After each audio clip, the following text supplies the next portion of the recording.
नमस्कार, स्वागत है आपका। आप देख रहे हैं द न्यूज और मैं रानी गुप्ता आपके साथ। आतंकवाद और वामपंथी से कैसे लड़ा जाए, इस चीज को लेकर के केंद्रीय गृह मंत्री अमित शाह की अध्यक्षता में एक बैठक बुलाई गई। इस बैठक में जहां तमाम राज्यों के गृह मंत्री और मुख्यमंत्री शामिल हुए, तो वहीं एनआईए, बीएसएफ और इसी के साथ ही सीआरपीएफ समेत कई जांच एजेंसी और सुरक्षा एजेंसियों के प्रमुखों ने भी हिस्सा लिया। जहां पर गृह मंत्री अमित शाह ने वामपंथी उग्रवाद को लेकर के तल्ख तेवर दिखे हैं और इस मीटिंग में न सिर्फ अमित शाह अध्यक्षता कर रहे थे, बल्कि यहां पर भारत के एनएसए अजीत डोभाल भी नजर आए हैं। बता दें कि केंद्रीय गृह मंत्री अमित शाह ने शुक्रवार को वामपंथी उग्रवाद को लेकर के एक हाई लेवल बैठक की अध्यक्षता की। बैठक में केंद्रीय मंत्री नित्यानंद राय, अश्विनी चौबे, अर्जुन मुंडा और देव सिंह चौहान के साथ साथ राष्ट्रीय सुरक्षा सलाहकार अजीत डोभाल भी शामिल हुए। बैठक में महाराष्ट्र, आंध्र प्रदेश और झारखंड के मुख्यमंत्रियों क्रमशः एकनाथ शिंदे, वाईएस जगनमोहन रेड्डी और हेमंत सोरेन ने अपने विधायक के साथ भाग लिया। बता दें कि इस बैठक में भारत के जेम्स बॉन्ड यानी कि राष्ट्रीय सुरक्षा सलाहकार अजीत डोभाल काफी ज्यादा कूल अंदाज में नजर आए। वे खिलखिलाकर हंसते हुए भी नजर आए। कई सारी बातों को लेकर के गृह मंत्री अमित शाह के साथ उनकी बॉन्डिंग देखने को मिली और सभी से बात भी कर रहे थे। बता दें कि यह बैठक दिल्ली के विज्ञान भवन में हुई है।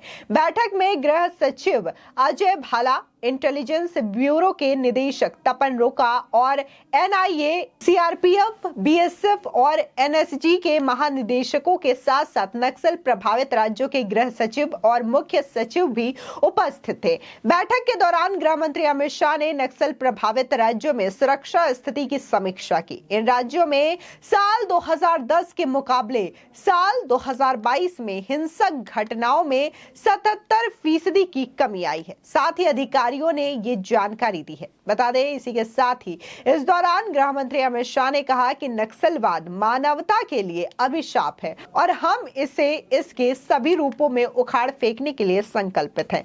गृह मंत्री अमित शाह ने नक्सल प्रभावित राज्यों की स्थिति की समीक्षा करते हुए कहा कि 2 साल में वामपंथी उग्रवाद का पूरे तरीके से खात्मा हो जाएगा। उन्होंने कहा कि वर्ष 2022 में नक्सल प्रभावित इलाकों में 4 दशकों में हिंसा की सबसे कम घटनाएं और मौतें हुई हैं। अधिकारियों ने यह बताया कि पिछले 5 वर्षों में देश में वामपंथी उग्रवाद से संबंधित सुरक्षा स्थिति में महत्वपूर्ण सुधार हुए हैं।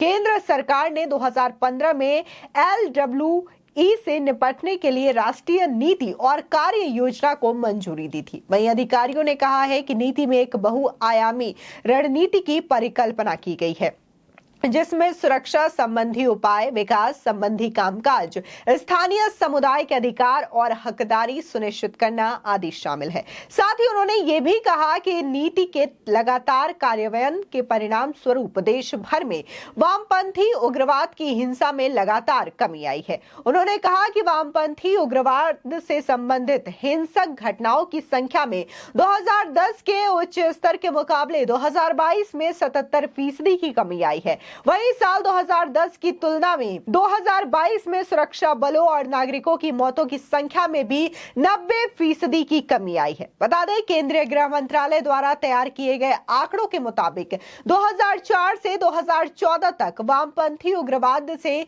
संबंधित 17,679 घटनाएं हुई और 6,984 मौतें हुई। इसके विपरीत साल 2014 से साल 2023 यानी कि 15 जून 2023 तक वामपंथी उग्रवाद से संबंधित 7,649 घटनाएं हुई हैं और 2020 मौतें हुई हैं। वहीं साल 2010 की तुलना में 2022 में सुरक्षा बलों और नागरिकों की मौतों की संख्या में भी 90% की कमी आई है। केंद्रीय गृह मंत्रालय द्वारा तैयार किए गए आंकड़ों के मुताबिक साल 2004 से 2014 तक वामपंथी उग्रवाद से संबंधित 17,679 घटनाएं घटित हुई हैं और 6,984 मौतें हुई हैं। ठीक जिस तरीके से ये आंकड़े पेश किए गए हैं, जाहिर तौर पर इसमें देखा जा सकता है कि कैसे अब जाकर के इन 5 दशकों में भारी कमी देखने को मिल रही है। बता दें इस दौरान झारखंड के मुख्यमंत्री हेमंत सोरेन भी जो है शुक्रवार को नई दिल्ली में केंद्रीय गृह मंत्री अमित शाह की अध्यक्षता में आयोजित वामपंथ उग्रवाद की समीक्षा बैठक में शामिल हुए।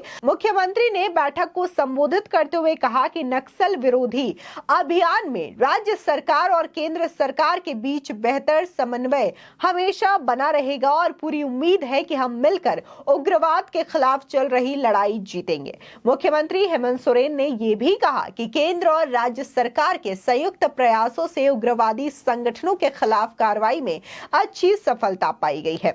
बता दें, लगातार कई सारे ऐसे राज्य हैं, चाहे फिर हम बात करें झारखंड की या फिर महाराष्ट्र की, ऐसे राज्य हैं जहां पर नक्सलवाद की घटनाएं ज्यादा देखने को मिलती है, वामपंथी उग्रवाद की घटनाएं ज्यादा देखने को मिलती है। और इसी चीज को लेकर के यह बैठक दिल्ली में आयोजित की गई, जिसकी अध्यक्षता केंद्रीय गृह मंत्री अमित शाह के द्वारा की गई। और इस बैठक में भारत के एनएसए अजीत डोभाल तो नजर आए ही, साथ ही देखने को मिला कि विभिन्न राज्यों के मुख्यमंत्री और उनके गृह सचिव और गृह मंत्री भी शामिल हुए। यही नहीं, कई सारे जो इंटेलिजेंस ब्यूरो हैं, जांच एजेंसियां हैं, जिसमें से आईबी है, एनआईए है, सीआरपीएफ है, बीएसएफ है, इनके तमाम जो मुख्य हैं, महानिदेशक हैं, वो भी इस मीटिंग में शामिल हुए थे। जाहिर तौर पर लगातार पिछले 8-9 सालों में देखने को मिल रहा है कि आतंकवाद को लेकर के, उग्रवाद को लेकर के, इन तमाम चीजों पर मोदी सरकार के द्वारा पैनी नजर रखी जा रही है। और जो कहीं ना कहीं आतंकवाद की स्थिति को लेकर के तल्ख तेवर भी सरकार का देखने को मिल रहा है। तमाम ऐसे जगह हैं जहां पर आतंकवाद को किस तरीके से खत्म किया जाए, इसको लेकर के भारत सरकार लगातार प्रयासरत है। अगर हाल ही में हम जम्मू कश्मीर की बात करें तो जम्मू कश्मीर में धारा 370 जब से हटी है, वहां पर आतंकवाद की घटनाओं में कमी आई है। और कभी जो बॉर्डर पार करके आसानी से जम्मू कश्मीर में प्रवेश कर लिया करते थे और वहां के युवाओं को भड़काने की कोशिश करते थे, उन्हें बरगला लिया करते थे और उन्हीं के हाथों से पत्थर चलवाया करते थे अपनी ही फोर्स पर, इंडियन आर्मी पर, तो ये तमाम चीजें जो हैं अब देखने को नहीं मिलती है। यानी कि सीधे तौर पर जो केंद्र की मोदी सरकार है वो आतंकवाद को लेकर के किस तरीके से सख्त रवैया अपनाए हुए है, ये जो है वो इस तरीके की बैठकों में देखने को मिलती है। और जिस तरीके से तमाम राज्यों के मुख्यमंत्रियों ने शिरकत की है, तो इससे यह अंदाजा लगाया जा सकता है कि हर स्टेट में जो गृह मंत्री अमित शाह है वो पूरी तरीके से पैनी नजर बनाए हुए हैं। इस आतंकवाद को लेकर के जो गतिविधियां हैं, उग्रवाद को लेकर के जो गतिविधियां हैं, हाल ही में कई सारी बैठकें लगातार हो रही है ताकि भारत में आतंकवाद कहीं भी पनप ना पाए। सीधे तौर पर जो आतंकवादी हैं हर बार सीमा पार से नहीं आते, बल्कि भारत में भी कई सारे ऐसे घुसपैठिए होते हैं जो कि भारत को नुकसान पहुंचाने की कोशिश करते हैं। और इन तमाम चीजों को लेकर के, इन तमाम लोगों पर लगातार केंद्र की मोदी सरकार की नजर बनी हुई है। फिलहाल इस खबर को लेकर के आपकी क्या राय है, हमारे कमेंट सेक्शन में जरूर बताएं। धन्यवाद।